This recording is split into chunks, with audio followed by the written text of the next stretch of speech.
तो hey guys, एक बार फिर से आप सभी का स्वागत है आपके प्यारे से यूट्यूब चैनल ऑथेंटिक क्लासेस में। दोस्तों, आज के इस वीडियो में मैं आपके लिए फिर से लेके आया हूँ हिस्ट्री का बहुत ही ज़बरदस्त और टॉप क्वेश्चंस, क्योंकि ऐसे सब क्वेश्चंस बार बार एग्जाम में पूछे जाते हैं और मैं आजकल कंटिन्यू हिस्ट्री का ही क्वेश्चन लेके आ रहा हूँ, क्योंकि इसके पीछे कारण है ताकि आजकल के एग्जाम का जो पैटर्न है उसके अकॉर्डिंग हिस्ट्री के क्वेश्चन जो है थोड़ा इंपॉर्टेंट लग रहे हैं, थोड़ा टिपिकल और थोड़ा कॉन्सेप्चुअल क्वेश्चन पूछे जा रहे हैं। इसलिए मैं चाहता हूँ कि किसी का भी क्वेश्चंस मिस आउट ना होने पाए, इसलिए चलिए बिना टाइम को वेस्ट करते हुए आज के हम लोग क्वेश्चन की ओर रुख करते हैं। तो पहला क्वेश्चन आप लोगों के सामने है, सर्वप्रथम भारत को इंडिया के नाम से किसने संबोधित किया था? तो यूनानियों ने किया था। किसने किया था? यूनानियों ने।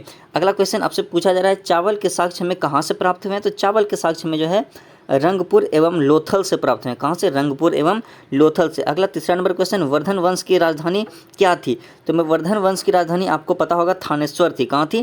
थानेश्वर थी। अगला चौथा नंबर क्वेश्चन आपसे पूछा जा रहा है, मेसोटोपामिया का अर्थ क्या है? देखो, मेसोटोपामिया का अर्थ होता है दो नदियों के बीच की भूमि। याद रखना, यदि जो दो या दो से अधिक नदियाँ यदि आपस में मिलती है तो उस स्थान को क्या कहते हैं? संगम स्थल कहते हैं। क्या कहते हैं? संगम स्थल। उसी तरह से पूछ रहा है क्या मेसोटोपामिया का अर्थ क्या होता है? उसका अर्थ होता है दो नदियों के बीच की भूमि। अगला देखिए, पांचवा नंबर क्वेश्चन आपसे पूछा जा रहा है, चौक का आविष्कार किस काल में हुआ था? तो मेरे दोस्त, चौक का आविष्कार जो है नवपाषाण काल में हुआ था। पाषाण काल का मतलब क्या होता है? पत्थर का युग। समझ में आ रहा है? समझ में आ रहा है तो एक बार वीडियो को अच्छे से लाइक करते चलो। अगला क्वेश्चन आपसे पूछा जा रहा है, श्रीनगर की स्थापना किसने की थी? श्रीनगर की स्थापना जो है अशोक ने विस्तता नदी के तट पर की थी। किसने की थी? अशोक ने। कहाँ पर की थी? विस्तता नदी के तट पर। अगला क्वेश्चन, सातवां नंबर क्वेश्चन आपसे पूछा जा रहा है कि महावीर के 11 शिष्य क्या कहलाते थे? महावीर के 11 शिष्य क्या कहलाते थे? गंधर। गांधार नहीं, गंधर। गांधार और गंधर दोनों में अंतर है। अगला आठवां नंबर क्वेश्चन, सिंधु घाटी की सभ्यता का सबसे अधिक दक्षिणी पुरास्थल कौन सा था? तो इसका आंसर हो जाएगा क्या? दाइमाबाद। इसका आंसर क्या हो जाएगा? दाइमाबाद, अहमदनगर, महाराष्ट्र। अहमदनगर कहाँ है? महाराष्ट्र में। समझ में आ रही है बातें? अगला 9वां नंबर क्वेश्चन आपसे पूछा जा रहा है, होयल वंश की राजधानी क्या थी? होयल वंश की राजधानी थी द्वार समुद्र। कहाँ? द्वार समुद्र। 10वां नंबर क्वेश्चन आपसे पूछा जा रहा है, गंगों की प्रारंभिक राजधानी क्या थी? गंगों की प्रारंभिक राजधानी थी कोलर। कहाँ थी? कोलर में गंगों की प्रारंभिक राजधानी थी। 11वां नंबर क्वेश्चन आपसे पूछा जा रहा है कि चौथी बौद्ध संगीति किसके शासनकाल में हुई थी? तो इसका आंसर हो जाएगा कनिष्क। कनिष्क के शासनकाल में हुई थी। अगला क्वेश्चन, 12वां नंबर क्वेश्चन आपसे पूछा जा रहा है कि पृथ्वीराज रासों के रचयिता कौन है? तो इसका आंसर हो जाएगा क्या? चंद्रवाई। क्या होगा? चंद्रवरदाई। चंद्रवरदाई इसका आंसर होगा। 13वां नंबर क्वेश्चन आपसे पूछा जा रहा है, सांख्य दर्शन के प्रवर्तक कौन थे? सांख्य दर्शक के प्रवर्तक कपिल मुनि थे। क्या थे? कपिल मुनि। और मैं आपको बता देना चाहूँगा, पिछली वीडियो में जो है 60+, जी हाँ 60+ क्वेश्चंस कराए गए हैं। यदि आप उस वीडियो को नहीं देखें तो उसका लिंक जो डिस्क्रिप्शन में दे दिया जाएगा, उसको जाके अच्छे से देख लीजिएगा, क्योंकि हो ना हो वो सारे के सारे क्वेश्चंस बहुत ही इंपॉर्टेंट है। तो चलिए बिना टाइम को वेस्ट करते हुए हम लोग अगले क्वेश्चन की रुख करते हैं। तो अगला क्वेश्चन देखिए, 14वां नंबर क्वेश्चन, चीनी यात्री ह्वेनसांग भारत कब आया था? ये क्वेश्चन लिख लो। ये सब क्वेश्चन जो है VVI बहुत इंपॉर्टेंट है। ये ह्वेनसांग से रिलेटेड क्वेश्चंस बार बार पूछे जाते हैं, और जिस क्वेश्चन में VVI लिखा जाता है समझ लीजिएगा कि उसका चांस है मे भी पॉसिबिलिटीज़ कि वो एग्जाम में आ सकते हैं। अगला 15वां नंबर क्वेश्चन, समुद्रगुप्त का उत्तराधिकारी बोले तो क्या उसका लड़का या फिर उसका बेटा या फिर उसके राज्यकाल को आगे बढ़ाने वाला कौन था? इसका आंसर हो जाएगा चंद्रगुप्त द्वितीय, जिसका नाम था उपनाम था क्या? विक्रमादित्य। अगला क्वेश्चन आपसे पूछा जा रहा है कि जैन धर्म के दो संप्रदाय कौन कौन से थे? श्वेतांबर और दिगंबर। क्या क्या? श्वेतांबर और दिगंबर। अगला क्वेश्चन आपसे पूछा जा रहा है, आग का आविष्कार किस काल में हुआ था? आग का आविष्कार पुरापाषाण काल में हुआ था। कब हुआ था? पुरापाषाण काल में हुआ था। ये सब हिस्ट्री के बहुत ही टॉप मोस्ट क्वेश्चंस हैं, इसलिए जरा सा भी आप लोग स्किप मत कीजिएगा। देखिए 18वां नंबर क्वेश्चन, सिंधु घाटी सभ्यता का सबसे अधिक पूर्वी पुरास्थल कौन सा था? तो इसका आंसर हो जाएगा क्या? आलमगीरपुर, मेरठ, उत्तर प्रदेश। क्या हो जाएगा? आलमगीरपुर, मेरठ, उत्तर प्रदेश। 19वां नंबर क्वेश्चन आपसे पूछा जा रहा है कि ऋग्वेद में सबसे पवित्र नदी किसे माना गया है? सरस्वती नदी को। किसको? सरस्वती नदी को। अगला क्वेश्चन, गढ़वाल वंश के संस्थापक कौन था? देखो, गढ़वाल के संस्थापक चंद्रदेव जी थे। कौन थे? राजा चंद्रदेव जी थे। अगला 21वां नंबर क्वेश्चन आपसे पूछा जा रहा है, मनुस्मृति किस वंश के समय में लिखी गई थी? मनुस्मृति जो है ये शुंग वंश के समय में लिखी गई थी। किसके वंश में? किसके समय में? शुंग वंश के समय में। अगला 22वां नंबर क्वेश्चन, महावीर का प्रथम अनुयायी कौन था? महावीर का प्रथम अनुयायी महावीर का दामाद जमाली था। कौन था? उनका दामाद जमाली। अगला क्वेश्चन, अगला पूछा जा रहा है क्या कि सेन वंश का संस्थापक कौन था? कौन था? सामंत सेन था। कौन था? सामंत सेन। अगला क्वेश्चन देखिए आपसे पूछा जा रहा है, अगला 24वां नंबर क्वेश्चन पूछा जा रहा है कि क्या पूछा जा रहा है? गौतम बुद्ध के पिता का नाम क्या था? गौतम बुद्ध के पिता का नाम शुद्धोधन था। क्या था? शुद्धोधन। मैं आपको बार बार बता रहा हूँ, पिछली वाली वीडियो में 60+ क्वेश्चंस कराए गए हैं मेरे दोस्त, उसको एक बार यदि नहीं देखे हो तो पहले जाके उससे भी देख लेना अच्छे से। क्यों? इस वीडियो को देखने के बाद उसे भी देख लेना, क्योंकि उससे भी चांस है क्वेश्चंस आने की, चूँकि भारी भारी इंपॉर्टेंट क्वेश्चन, भारी भारी वेरी वेरी नहीं, भारी भारी इंपॉर्टेंट क्वेश्चंस उसमें भी कराए गए हैं, इसलिए उसको भी स्किप मत करना, उसको भी छोड़ना मत, समझे। अगला क्वेश्चन देखिए आपसे पूछा जा रहा है, चोल वंश का अंतिम राजा कौन था? चोल वंश का अंतिम राजा राजेंद्र तृतीय था। कौन था? राजेंद्र तृतीय। अगला क्वेश्चन 26वां नंबर क्वेश्चन आपसे पूछा जा रहा है, राष्ट्रकूट राजवंश का संस्थापक कौन था? तो इसका था दत्ती दुर्ग। क्या था? दत्ती दुर्ग। अगला क्वेश्चन आपसे पूछा जा रहा है, अगला क्वेश्चन, भारत का प्रसिद्ध भारतीय वाक्य सत्यमेव जयते कहाँ से लिया गया है? ये लिया गया है मुंडकोपनिषद से। किससे? मुंडकोपनिषद से।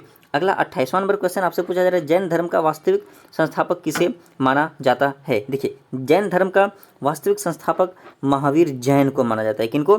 महावीर जैन को। देखिए 29वां नंबर क्वेश्चन आपसे पूछा जा रहा है कि द्वितीय जैन सभा कब आयोजित की गई थी? तो 512 ईस्वी में की गई थी। कब की गई थी? 512 ईस्वी में।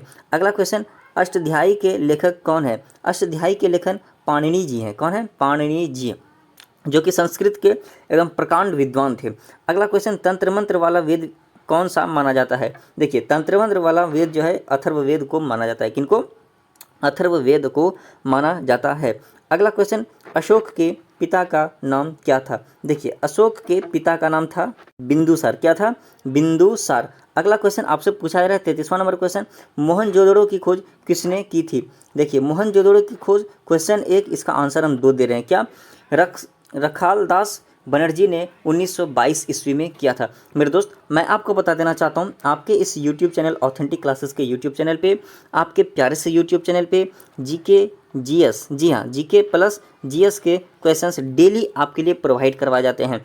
जीके के अंतर्गत आपको स्टैटिक जीके के क्वेश्चंस, साथ ही साथ जीएस में आपको मिलते हैं क्या? जीएस में मिलते हैं फिजिक्स, केमिस्ट्री और तो और क्या, बायोलॉजी के क्वेश्चंस। और जीके के अंतर्गत आपको ज्योग्राफी, ऊपर से क्या, सिविक्स और तो क्या, हिस्ट्री के क्वेश्चंस, वेरी वेरी इंपॉर्टेंट चुनिंदे सब प्रश्न कराए जाते हैं। इसलिए यदि हमारे चैनल पे न्यू हैं तो आपके लिए बहुत ही ये नोटिफिकेशन अच्छी होगी कि आप इस चैनल को सब्सक्राइब कर लें, क्योंकि फ्यूचर में जो है आपको अच्छे अच्छे क्वेश्चंस मिलेंगे। साथ ही साथ क्या, सिलेक्शन वाले क्वेश्चंस, ट्रेंडिंग वाले क्वेश्चंस, सभी प्रकार के क्वेश्चंस आपको इस वीडियो पर मिलेंगे। जो प्रीवियस वीडियो से नहीं देखे हैं, आई होप आप लोग जाके उन्हें देख लें।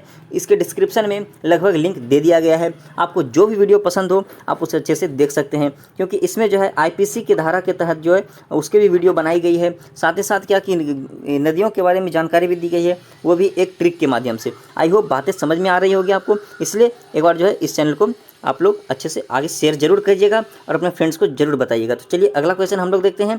34वां नंबर क्वेश्चन आपसे पूछा जा रहा है कि बौद्ध संघ में प्रवेश करने वाले सर्वप्रथम महिला कौन थी? तो इसका आंसर हो जाएगा गौतम बुद्ध की सौतेली माँ प्रजापति गौतमी। क्या था? प्रजापति गौतमी, जो कि गौतम बुद्ध की सौतेली माँ थी, अपनी नहीं, सौतेली माँ। अगला क्वेश्चन आपसे पूछा जा रहा है, चौथी बुद्ध संगीति किसकी अध्यक्षता में हुई थी? तो इसका आंसर हो जाएगा क्या? वसुमित्र व अश्वघोष, वसुमित्र और अश्वघोष। अगला क्वेश्चन आपसे पूछा जा रहा है, सामवेद का प्रथम लेखन किसे माना जाता है? सामवेद का प्रथम लेखक जो है जैमिनी को माना जाता है। किनको? जैमिनी को माना जाता है। अगला क्वेश्चन आपसे पूछा जा रहा है, आदि मानव द्वारा सर्वप्रथम पालतू बनाया गया जानवर कौन सा था? तो कुत्ता था। कौन था? कुत्ता। और कुत्ता किस देश का राष्ट्रपति है? सॉरी, राष्ट्रपति नहीं कहा जाए, राष्ट्रीय जीव है, वो आई होप आपको पता होगा। यदि नहीं पता है तो वीडियो के डिस्क्रिप्शन में लिंक दे दिया गया है, आप लोग उसे जाके अच्छे से देख लीजिएगा। अगला क्वेश्चन हम लोग चलते हैं। अगला क्वेश्चन आपसे पूछा जाता है कि सबसे प्राचीन वेद कौन सा है? देखिए, सबसे प्राचीन वेद ऋग्वेद है। कौन है? ऋग्वेद। अगला क्वेश्चन, कनिष्क की दूसरी राजधानी क्या थी? देखो, कनिष्क की दूसरी राजधानी मथुरा, बोले तो कृष्ण जी की जन्मस्थली थी। अगला क्वेश्चन आपसे पूछा जा रहा है, पाल वंश का संस्थापक कौन था? तो गोपाल। कौन था? गोपाल। नेक्स्ट क्वेश्चन आपसे पूछा जा रहा है, भुवनेश्वर में लिंगराज मंदिर का निर्माण किसने करवाया था? तो राजा ययाति केसरी ने। किसने? राजा ययाति केसरी ने। अगला क्वेश्चन आपसे पूछा जा रहा है, महात्मा बुद्ध किस वंश से संबंध रखते थे? तो महात्मा बुद्ध जो है शाक्य वंश से संबंध रखते थे। चलिए अगला क्वेश्चन आपसे हम पूछते हैं। अगला क्वेश्चन, कल्याणी के चालुक्य वंश की स्थापना किसने की थी? लैतप द्वितीय ने। किसने? सॉरी, लैतप ने, तैलप द्वितीय ने। मैं भी कंफ्यूज कर जाता हूँ, तैलप द्वितीय ने। अगला क्वेश्चन पूछा जा रहा है, द्वितीय जनसभा कहाँ पर आयोजित की गई थी? तो वो वल्लभी में। कहाँ पे? वल्लभी में। अगला क्वेश्चन आपसे, लास्ट क्वेश्चन, 45वां क्वेश्चन और आज का लास्ट क्वेश्चन क्या पूछा जा रहा है, भारत में शिलालेख का प्रचलन किसने शुरू किया था? अशोक ने। किसने? अशोक ने। एक सेकंड जरा देख लेते हैं टाइम कितना हो रहा है। अच्छा, टाइम तो बहुत हो गया है, खैर रहने देते हैं आज यहीं पर, मिलते हैं अगली वीडियो में। लेकिन मेरे दोस्त एक काम कर लेना, क्या इस वीडियो को खूब अपने फ्रेंड्स के बीच में शेयर करना। एक कैंडिडेट 4 फ्रेंड्स के बीच में, 4 न्यू कैंडिडेट्स के बीच में शेयर करेगा। इस वीडियो को शेयर करना, क्योंकि आपके एक शेयर से किसी दूसरे के पास इस वीडियो का नोटिफिकेशन जाएगा और तो और क्या, उसे काफ़ी लाभ मिलेगी इस वीडियो से। आई होप आपको बातें समझ में आ रही होगी। मिलते हैं अगली वीडियो में, आज के लिए अभी के लिए इतना ही। तब तक हंसते रहिए और मुस्कुराते रहिए एंड लव यू ऑल।